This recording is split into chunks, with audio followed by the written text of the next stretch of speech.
Bom, bom dia. Tá? Já novamente, né, já depois de vários anos que a gente vem fazendo as palestras, fazendo aqui uma apresentação, trazendo a Química União, que é o nome fantasia da empresa Tinta Jumbo, né? Ou desculpa, a Tinta Jumbo é o nome de fantasia, Química Industrial União, que é uma empresa já de 77 anos de vida. Tá? Eu sempre mencionei aqui a vida dessa empresa, que foi criada sempre na área de indústrias, na área petrolífera, siderurgia, na parte da Eletrobras e tudo, sempre trazendo tecnologia, buscando produtos diferenciados, trazendo novidades, trazendo os sistemas que hoje já são largamente utilizados, mas a gente sempre foi a empresinha que foi e fuxicava o mercado, trazendo novidades. Foi a empresa que começou com o epóxi no Brasil, começou com os poliuretanos. Esses poliuretanos, claro, não são os produtos que hoje são trazidos com membranas, mas são os produtos de poliuretano para a área de pinturas, são pinturas da área de estrutura metálica, e que depois, com o tempo, a gente...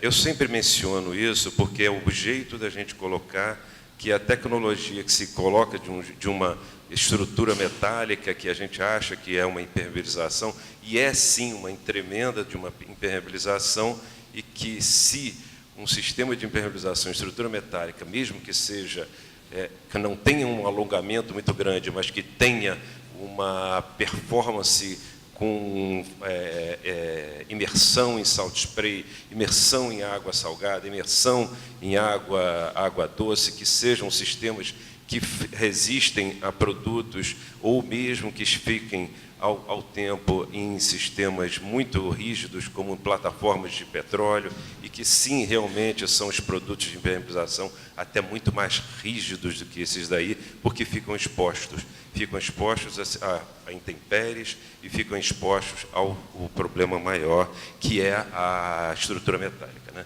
Então, o que eu queria trazer aqui é o seguinte: voltando ao problema da manutenção, né? Eu fiz aqui um marketingzinho, mas de qualquer jeito, voltando ao problema da manutenção, a área civil, que a gente tem atuado bastante, a gente também tem feito muito trabalho na área de fachadas, trouxemos também os poliuretanos para a área de concreto aparente, há muitos e muitos anos, já pelo menos há 40 anos, que a gente vem fazendo o trabalho de tratamento de concreto, resistência, impermeabilização de fachadas, e sim, depois começamos a ser enxergados, até pelo professor Jorge aqui, tá? De trazer produtos para a área de impermeabilização, na área de laje de subpressão, que é hoje o trabalho maior que a gente tem, né? Sempre aí indicados aí pelos tipos de desenvolvimento. Eu trouxe aqui um slidezinho aqui, que é o sistema aqui, o seguinte, eu até quis botar isso daqui, porque no domingo eu li esse no jornal, vocês talvez devem ter lido isso também, que é exatamente o grande problema que a gente está vivendo hoje, que é essa crise toda que a gente tem, que não deixa a gente trabalhar. Estamos vivendo ontem desculpa, mas uma palhaçada naquele congresso, né? E a gente ainda torcendo para que não aconteça nada, né? Então, isso daqui é o seguinte, mostrando que o grande problema nosso são as construções novas, e que, por consequente, a manutenção hoje é o trabalho que a gente está tendo aqui para poder viver, né? Essa aqui é a imensa verdade, né? Exatamente, para sobreviver, né? Então, o grande trabalho nosso não é mais criar, claro, criação, mas tentar sobreviver a esse problema dessa crise, que não deixa a gente continuar, né, uma coisa maior, né? Mas eu queria só aqui, então, em cima disso daqui, mostrando que a deficiência que a gente tem hoje de obras novas, lamentavelmente, né?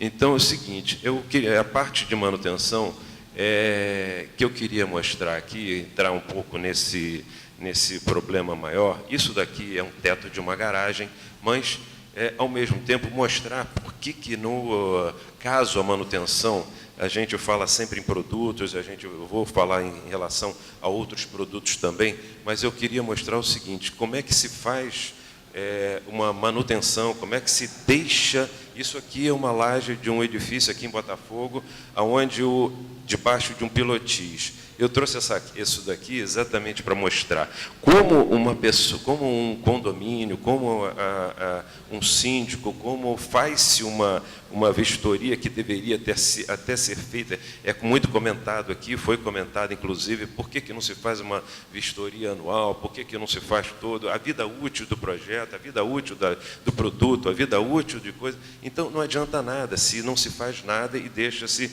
atingir a um ponto desse daqui. Então, no caso disso daqui, é um trabalho até, no final a gente até pode dizer, maravilha, a gente está aqui para exatamente tentar remediar, e a gente vai viver exatamente fazendo isso. No caso aqui, a gente vai ter que fazer barba, cabelo e bigode. Por quê? Porque temos que fazer aqui desde a parte de paredes, a parte de tetos, recuperação estrutural, vai ser necessário, às vezes, até colagem de fibra de carbono, recuperação, né, muito maior do que deveria ter sido feito se simplesmente fosse feita uma manutenção ou uma vistoria que pudesse ser evitado esse tipo de problema. Voltando aqui, a gente fica fazendo a pergunta, por que a manutenção, né? Então, a gente fica falando, falha de produto, falha da execução, danos provocados, tempo de vida útil, falha de projetos e etc. A gente vai ficar falando de um monte de coisa, por que se faz a manutenção, por que tem que fazer. A gente tem falado muito, e sendo muito questionado, a gente tem sido muito questionado em relação à vida útil dos materiais. Tá? Nós somos fabricantes, nós temos essa função de fazer a pesquisa, desenvolver, fazer, como foi falado aqui com o meu colega anterior, ele tem 42 anos de trabalho, eu já estou com 41 anos, tá? Comecei em 76.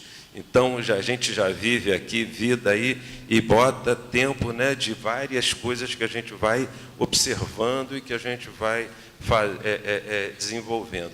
A falha da escolha do produto, e que às vezes a gente pode até observar o seguinte, todo mundo acha o seguinte, poxa, eu tenho um produto e ele é igual Bombril, ele serve para 1001 coisas. Não é verdade.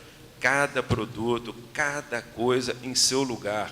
A gente tem que observar, tem que ir na obra, a gente tem que fazer aí volta a história do projeto.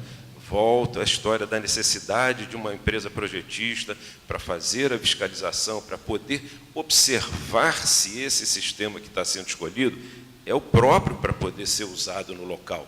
Eu não vou simplesmente chegar lá, eu tenho o fulano tal, o produto tal, e você pode usar em qualquer que você seja. A gente tem que escolher o seguinte, eu não sei se eu estou fazendo uma ETE, eu não sei se eu estou fazendo uma piscina, eu não sei se eu estou fazendo uma laje de supressão, eu não sei se eu estou fazendo uma laje técnica, eu não sei se eu estou fazendo uma laje exposta ao tempo, eu não sei se... Então, tem N dificuldades que a gente tem que escolher o produto próprio.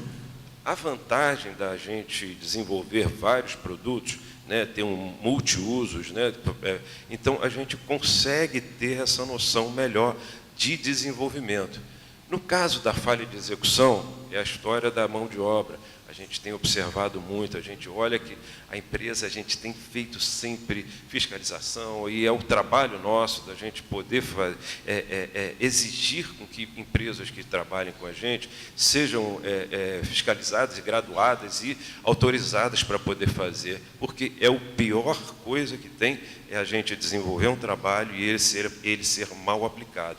Então, não adianta a gente ficar achando que eu vou mandar fazer uma película, olha, eu tenho que fazer a aplicação de uma película de 1 milímetro, 1,5 milímetros, e que essa película, se não for assim, não adianta nada. Se ela for descontinuada, se ela tiver orifícios, se ela tiver mal aplicada, se ela uma hora tem 1,5 milímetros, a outra hora ela só tem 300 micras. Então, não adianta a gente tentar querer fazer isso com um sistema com a falha de execução. É muito complicado, né? Danos provocados por terceiros são problemas de garantia que a gente sempre tem. A gente tem que ficar realmente de olho, porque nem sempre isso é avisado. A gente olha, a gente faz a requisição, a gente pede para as pessoas tomarem cuidado, mas a gente tem, e sempre chega aquela, eu fiz direitinho, não aconteceu nada, não, quando você vai ver, está rasgado, tem defeitos, tem problemas, colocação de... Hoje, por exemplo, essa semana, eu recebi uma ligação de um aplicador que queria fazer a aplicação de lâminas metálicas sobre um sistema já impermeabilizado, com uma camada de proteção mecânica, e essa colocação dessas lâminas de proteção, que era puramente estético, ela ia perfurar a manta. Que gracinha, né? Imagina uma coisa dessa. E o aplicador me pedindo uma solução. Aí eu perguntei, vem cá, você vai furar a manta? Como é que você vai colocar? Ah, não, mas aí se eu botar um adesivo, botar no parafuso, enfiar lá dentro, isso e aquilo. E aí? É uma coisa inteiramente ilógica, mas acontece, gente, acontece a toda hora, e é exatamente danos provocados por terceiros. E isso é uma coisa que tem sido muito, como foi comentado, a história de colocação de equipamentos, ar-condicionado e outras coisas mais, ventiladores, e secador, tem um monte de equipamentos, vão colocando, vão fazendo, e depois é que vai ver a confusão que vai dar. O tempo útil de vida é exatamente a escolha do sistema. Para cada caso, a gente tem que ter uma escolha. Se eu vou fazer uma laje de supressão, eu não vou botar um produto que vai só fazer uma pintura. Eu não vou botar uma coisa que vai me dar uma dor de cabeça depois. Eu vou fazer a especificação com a espessura definitiva, com a colocação de materiais. Eu vou depois botar o slide disso. E a falta de projeto, que na manutenção é muito importante. A gente sempre faz a emensão. Projeto é a parte mais importante para poder escolher, inclusive, o sistema de uso dos materiais, né? Correto? Aqui, só um exemplo bobo, mas por que, né? O risco que pode ter e outras coisas mais, mas é uma coisa simples, porque é mofo, onde você vai observar os problemas maiores, né? Superfícies degradadas. O que a gente tem que fazer na escolha do sistema, tá? O tipo de utilização, a escolha do sistema, né? Você primeiro tem o seguinte, eu tenho isso aqui é uma foto só que eu botei, mas, por exemplo, eu tenho uma estação de tratamento, né, uma ETE. Eu não vou colocar um sistema que vai ser atacado pelo produto, pelo esgoto ou pelo sistema. Eu não vou fazer uma aplicação de uma lagoa de aeração ou qualquer coisa que seja, com produtos que são atacados. Eu vou ter que especificar o produto, mas dentro da qualidade, da exigência do material.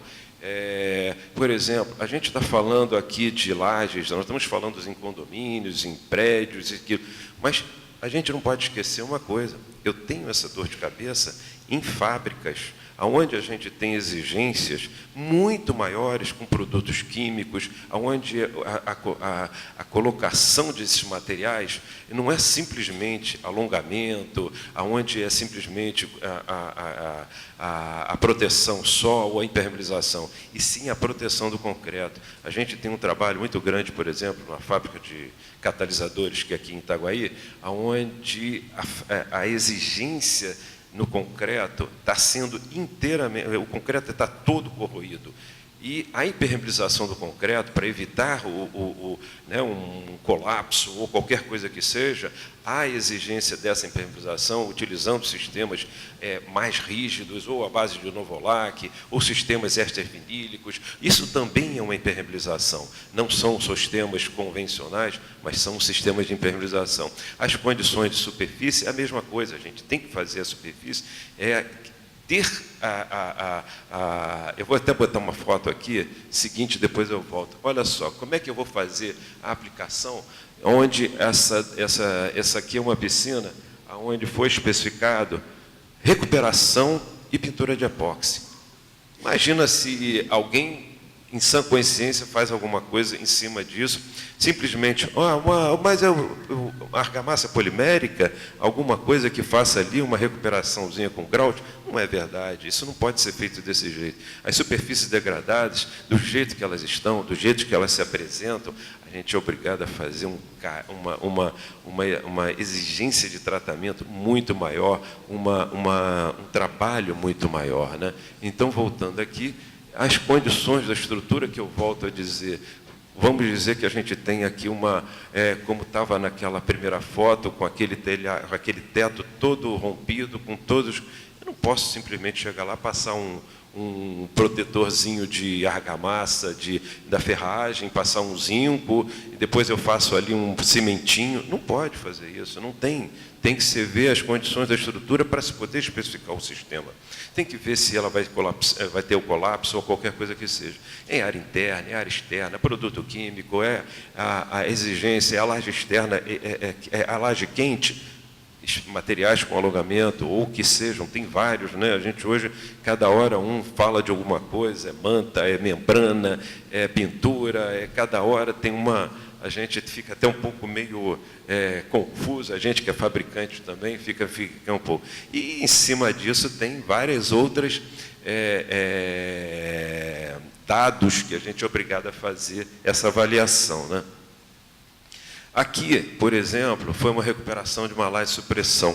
É um trabalho que a gente também tem feito muito aí no dia a dia, e onde essa garagem aí é uma garagem de um prédio que já tem, talvez até mais velho do que... Não chega tanto, não. Mas na época de 70, talvez 60, 70, mais ou menos isso, onde não tinha tecnologia de laje de supressão, não tinha tecnologia de concreto correto, até as pessoas faziam, era na época do boom aí, que esse é um prédio lá na Barra da Tijuca, então era aquela confusão toda que deu, né, todo mundo querendo fabricar, fazer condomínios imensos, Novo Leblon, Nova Ipanema, Barra Mares, Velagem, aquela confusão toda. E esqueceu-se muito dessa história. O que se buscou nessa recuperação? Isso é aonde a gente teve que fazer todo um restauro da base, porque, primeiro, toda contaminada, ela estava simplesmente degradada. Foi feito um trabalho de rompimento, né? Rompimento dentro de um certo limite, com fresamento, né, que eu chamo, a fresa do piso todo, a recuperação desse piso, a colocação a localização de pontos de vazamento, de pontos de fissuramento, aonde tinham vazamentos, né, ou na própria supressão, tivemos que fazer a correção, inclusive colocando também sistemas de barragem física, obtendo uma espessura maior, até com materiais mais rígidos, porque vocês sabem que quanto mais alongamento, quanto maior, às vezes a gente tem uma dor de cabeça muito grande, que é a formação de bolhas. E isso não é bom. É bom, mas ao mesmo tempo a gente tem uma existe essa dor de cabeça. Então, às vezes é necessário a gente usar materiais mais rígidos, faz-se a barreira física, essa barreira vai fazer com que haja uma diferenciação nesse ponto e evita-se essa coisa. E, às vezes, não tendo opções, às vezes é fazer um transporte dessa água para áreas de caimento, de bombeamento. Tem um prédio na Tijuca, que eu fui chamado também numa perícia, e que a laje, ela também, por desvios do canal, dos canais, todos esses piscinões que estão sendo feitos na Tijuca, por si, eu não sei se exatamente por causa disso, mas pelo que foi me comentado pelo perito, e que as formações desses bolsões de piscinões, eles acabaram desviando o lençol, e isso começou a fazer maior pressão na laje. E houve um rompimento, onde a laje subiu. Realmente ela teve uma elevação de quase 10 centímetros. Isso é uma coisa muito complicada.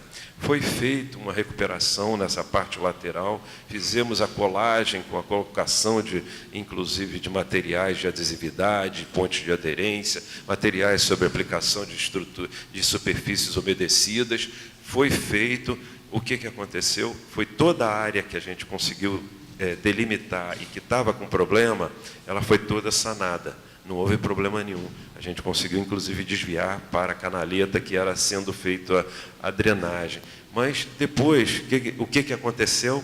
A mesma laje, assim, 5 metros depois do lado, começou a subir de novo, um outro trecho da laje. Aí sim Isso começou a dar uma confusão danada no prédio, problemas de garantia, problemas com... E aí vocês já conhecem a história toda, como acaba acontecendo, né? É advogado, é briga, é isso, e eu juro para vocês, isso foi uns 6 meses atrás, eu não sei em que aconteceu depois. A gente conseguiu resolver o problema de uma área, aqui acabou rompendo a outra, e essa aí, acho que até hoje ainda está parada na briga. Bom, voltando aqui, vocês podem ver a colocação, como se faz uma recuperação, né? Um sistema todo degradado, feio, com um problema de alagamento, fissuramento. Eu tenho tido muita dor de cabeça com essa história de fissuramento, tenho sido solicitado demais aqui pelo professor Jorge para poder solucionar materiais, aonde a gente possa fazer essa manutenção. Fissuramento em laje de supressão, uma coisa que está... quilômetros e quilômetros aí hoje, pelo menos no Rio de Janeiro, que é a grande local de lajes, né, de supressão, e a gente tem tido assim muita solicitação. Mas olha a diferença, o antes e um depois, né? A dor de cabeça, a gente acha, poxa, que bacaninha, é lindo, tal, parece só que foi feita ali uma maquiagem, mas não. Isso deu uma dor de cabeça tremenda para a gente poder conseguir chegar ao ponto que chegou, né? Uma coisa é simplesmente chegar e fazer uma pintura de uma garagem, fazer isso, a gente faz demais, a gente tem muito trabalho em cima dessa parte de epóxi, né, de acabamentos. Acho que talvez 80% dos shoppings que são pintados hoje nas garagens são materiais da gente, ainda bem, né? A gente pelo menos tem feito um trabalho bacana e o pessoal tem tido a retribuição de usar o material da gente. Mas então, comentando essa história, a dificuldade na manutenção de uma laje de supressão, que é muito diferente. Aqui alguns produtos que às vezes a gente pede, só para ter uma noção de como é que é feito, a gente tem usado, em vez de sistemas de poliuretano para aplicação em juntas, fissuras, a gente tem aplicado sistemas de epóxi flexível. Tá? A gente tem uma tecnologia bacana, a gente tem desenvolvido isso, que é o epóxi flexível, né? Estamos comentando, inclusive, sobre a nova norma que está sendo feita, né? Então, a gente tem essa tecnologia, a gente tem, talvez em epóxi, eu acho que a gente brinca 60, 70 anos, é uma coisa que a gente, é igual brincar com o carrinho, a gente tem muita coisa lá. E a parte de adesividade e as resinas de estuque, que são várias que a gente tem. Especificamente aqui, eu desenvolvi essa resina a pedido também de aplicadores de obras que são feitas as impermeabilizações de laje de supressão, e não só para elas, mas também para as outras obras, né, para facilitar o trabalho. Uma coisa é chegar e impermeabilizar uma laje de supressão, outra coisa é torná-la esteticamente bonita.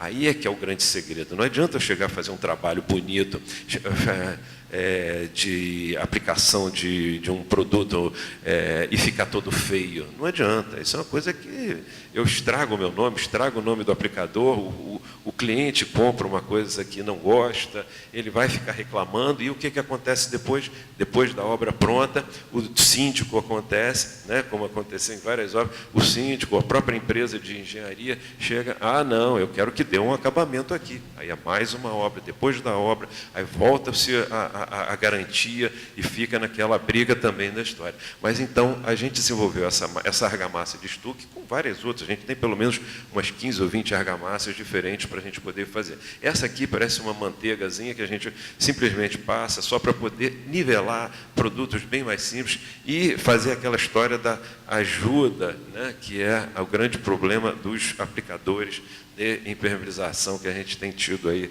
com alguns clientes aqui nossos. Tá?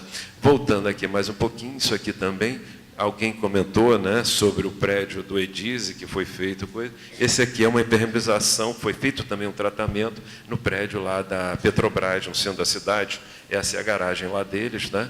E também foi feito um tratamento também estava com uma dificuldade, a gente fez esse trabalho, ficou muito bacana também. e com estoque, com argamassas de aplicação de selagem seca, se teve áreas úmidas que também tivemos que fazer esse trabalho. A parte de revestimentos, eu queria sempre focar que a gente tem desenvolvido sempre produtos visando uma coisa que hoje é uma exigência maior, que é o selo verde. A gente tem tido muita solicitação, muita exigência. A gente está fornecendo lá para aquele prédio bacana, bonito, agora ali na Praça Mauá, né, da HTB, e ali não passa nem uma graminha a mais de VOC. Então, volto a dizer, a gente tem que buscar esse tipo de conduta. Hoje, o selo verde é a realidade da gente. A gente não tem mais como brincar, não tem mais como fugir disso, tá? E, em cima disso, também os sistemas todos, a exigência que foi nos colocada é o seguinte, VOC, não é VOC zero, mas é quase zero, tá? Porque VOC zero é mais difícil.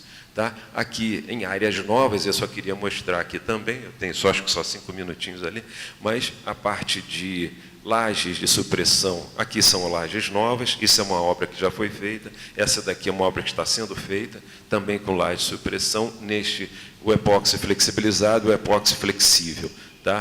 A gente tem tido muito boa aceitação, tem tido muito bom serviço, no caso, né? Aqui, falando um pouco da gente também sobre a parte de membranas elastoméricas, a gente tem também não só aquelas membranas de epóxi, mas também as membranas de poliuretano, membrana acrílica, membrana com conforto térmico. Isso daqui é uma laje também aplicada com PU, está sendo aplicada com poliuretano. A gente tem desenvolvido, tá? A gente tem feito obras também com membranas de PU. E a parte de acrílica, ela é mais limitada, a gente já conhece os limites, a gente, quando vai para um patamar um pouco maior, a gente sabe os limites de determinados tipos de membranas que são, né, a gente não tem como ficar só nesse tipo de coisa, mas temos que ter na linha, né? Isso aí é uma ideia. Tá? Aqui também é uma recuperação de um telhado aqui no Jardim Botânico, de uma obra que está sendo feita, que é uma membrana nova que a gente também está trabalhando, que é uma membrana à base de borracha. Tá? É um tipo de borracha especial, ela é um material importado, e a gente tem feito alguns trabalhinhos com essa solicitação. Tem um cliente até que adorou e está fazendo um monte de trabalho em cima disso. Ele é excelente, este material para a área externa, sim, porque o VOC dele, diferentemente dos outros, ele tem um VOC um pouquinho maior. Esse VOC é o volátil orgânico compounds. Tá? É o material volátil orgânico que a gente tem na composição dos materiais. Então, este tipo de material, ele é feito em 4, normalmente, dependendo, 4 a 5 demãos, ou às vezes 3 ou 4, pode ser também, dependendo da escolha e como está o local, para recuperação de telhados, e com excelente aderência, performance, alongamento e aplicação sobre membrana metálica, para recuperação. Também foi comentado sobre um shopping, eu estive visitando um shopping aqui, que é o Tita América, eu estive lá no telhado daquelas estruturas metálicas, que ali a gente também forneceu aquele vermelho lá das estruturas, mas a parte de cima dos telhados, o pessoal sempre faz, a parte de manutenção, ninguém quer saber. Então, é telhado, em cima é recorte de mantinha, recorta para cá, recorta para lá, bota um pedacinho aqui, bota um pedacinho, e é um shopping do tamanho de um bonde, um shopping de alta responsabilidade, trabalho responsável, em cima de escritórios, mas ninguém quer saber. Botar em mantinha, pedacinho, isso, aquilo. Isso aqui é excelente para fazer a recuperação e pintar por cima de tudo e deixar. Pronto. É uma ideia de trabalho que a gente fez buscando uma outra solução, entendeu? Basicamente, é o que eu tenho aqui, né? Aqui, uma coisa que volto a falar, a gente tem um trabalho muito bacana com a Nucoat, uma empresa americana, na área de poliureia. A gente tem feito alguns trabalhos em São Paulo, foi feito em Salvador, o aeroporto de Salvador, trabalhos lá. Nós estamos fazendo agora os trabalhos na área de parques aquáticos, lá em Olímpia, foi feito agora. Tem uma empresa que especifica muito a área de poliureia. Eu, pelo menos, eu não sei se algum fornecedor aqui, alguém aqui da nossa de fornecedores de materiais falaram sobre poliureia,